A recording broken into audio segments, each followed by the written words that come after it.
Hello dear viewers and welcome to another episode of Kebab Connoisseur. I'm sending you my greetings from the Kensington neighborhood in Liverpool, which, unlike the affluent Kensington neighborhood in London, is somewhat less affluent. In fact, if you look at statistics, it is one of the least affluent neighborhoods, not only in Liverpool, but in all of UK. Now, if you have watched some of my earlier episodes, you might have noticed that whenever there is a lack of affluence, there is usually an abundance of kebab shops. Now, it's a Sunday night, and I decided to treat myself to a nice local kebab. So hence I'm walking on the main road around here to the nearest kebab shop. I've eaten already once from that shop before. Yeah, I didn't have a camera with me, so I'll do a proper review now the second time. What else to say about Kensington, I'm not sure. It's a fairly dark street, this one, even though it's actually a main road.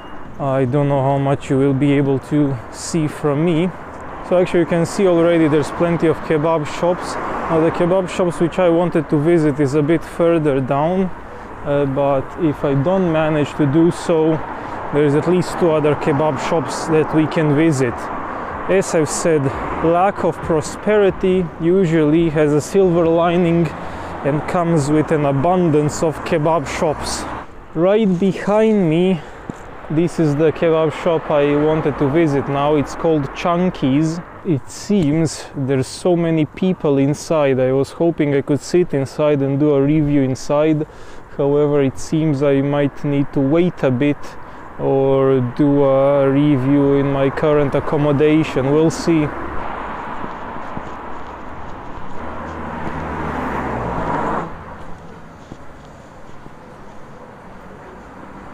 Hello.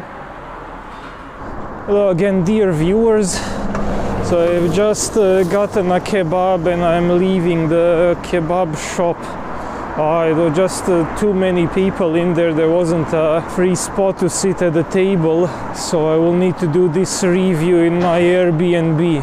The alternative is perhaps to eat somewhere on the street, but it is winter, it is quite cold, and I will just not really enjoy eating outside compared to eating in a relatively warm room. So yeah, as I said, I'm on my way to the Airbnb right now, and then I'll see you again when I arrive there. So hello again, dear viewers, and greetings from my temporary accommodation. So the kebab is here, and you can see they kind of packed the styrofoam box and then had to put it in an extra paper bag so the ingredients don't fall out. That is all very good. And now we have the scale prepared right here. 606 grams. Alright, so 606 grams for this kebab. I will show you how it looks in a second. So you can see it's kind of like a whole kebab which is wrapped in this large pita. This is what I kind of like. I've not seen this style of a kebab before in the UK. So it's too big to wrap it right away. You need to start eating it with a fork as normal, and then let's say halfway or so you can switch to eating it as a wrap. I like these transformer kebabs. Now, because you need to start eating it as a classical British kebab, unfortunately one can also see the layering that exists in so many kebabs instead of mixing the ingredients. I am already sick and tired of repeating this thing, but for those that are not regular viewers of this channel, I'm not a big fan when you get just a bunch of meat on the bottom and salad on top. I like to have it mixed. So I took the classical kebab ingredients: chili and garlic sauce, lettuce, tomato, onions, and that's it here. I told them they can also give you cucumbers, but I said no cucumbers because I don't really like them. But for those of you that like cucumbers, that is also an option. Chili sauce, it's decent, nothing too spicy, but you can feel the kick from it. I'm just not sure how much of it they've put on here. I only feel the sauce on certain parts of the kebab. That perhaps maybe they could have put a bit more or spread it around a bit better. So in Liverpool, these days you can still get relatively cheap kebabs. This one costs £6.50 for, as you've seen, 606 grams. And that is obviously less than 100 grams per pound. So it's not a fantastic value for money. But it's getting harder and harder to find kebabs of this size for even less than £10, especially if you are living in the south of UK. So it is kind of refreshing to come to Liverpool and still see that you can get a large kebab for £6.50 or £7.50. Granted, this large is also relatively speaking, because in my opinion 606 grams is not a particularly large kebab, it's a decent medium-sized one. But alas, that's why we do all those maths at the end of each episode. We calculate how many grams you get per unit of currency spent, and then you can directly compare different kebabs where you get better value for money. I will still need to eat a bit more of this kebab with a fork before I can eat it as a wrap. But the problem of not mixing the vegetables well is that I've eaten most of the salad now, and by the time I eat enough to be able to fold this and eat it as a wrap, it will be mostly bread and meat left. The sauce did not really penetrate through all layers. There is some even at the bottom, mostly garlic sauce, so it's not like there's not gonna be any sauce when I eat it as a wrap, but definitely a great deal of sauce will have been consumed already.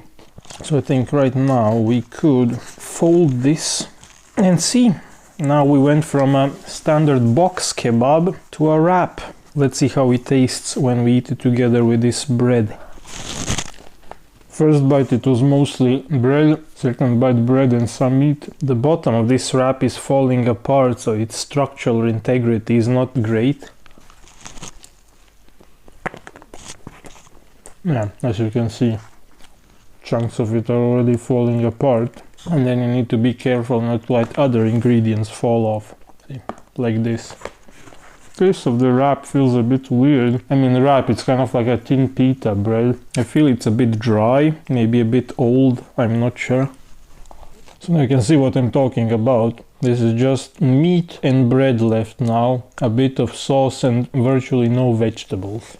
What was also quite interesting is that I saw they're selling doner kebab and they're selling lamb kebab. I mean, doner, from what I know, is a method of preparing meat. So you might as well have lamb doner, which is very common in UK, or you could have chicken doner, for example. I'm not sure what is the difference between the lamb kebab and the doner kebab, when doner is probably also made of lamb. So now, towards the end, this kebab gets really dry.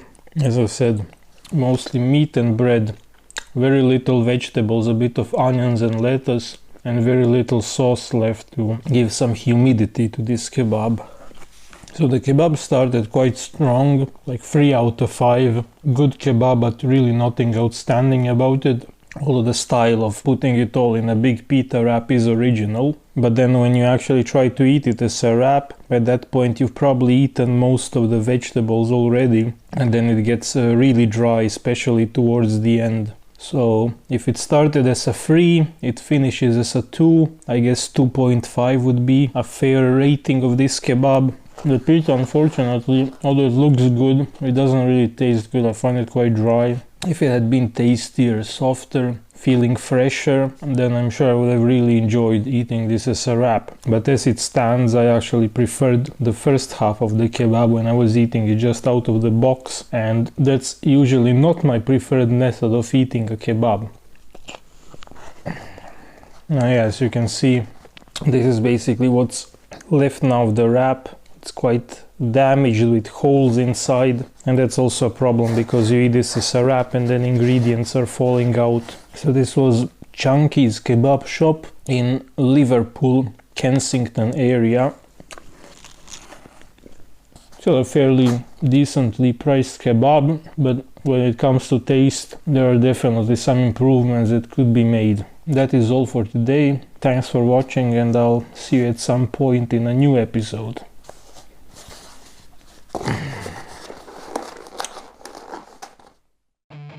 So, That was Chunkies in Liverpool's Kensington area. At this point in time, I'm pleasantly surprised when a kebab in Britain costs closer to 5 than 10 pounds. This kebab costs £6.50 and albeit delivers barely above 600 grams, it is still an alright value proposition considering inflation.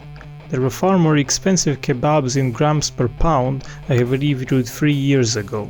I like the fact that this kebab fits in a pita and can be eaten both as a box and as a wrap. But the very poor mixing of ingredients ensures that no vegetables are left in the kebab by the time one reaches the wrap stage. Therefore, the taste rating ended up being slightly subpar at 2.5 out of 5. That is all for today. Thanks for watching and I will see you next time in another episode.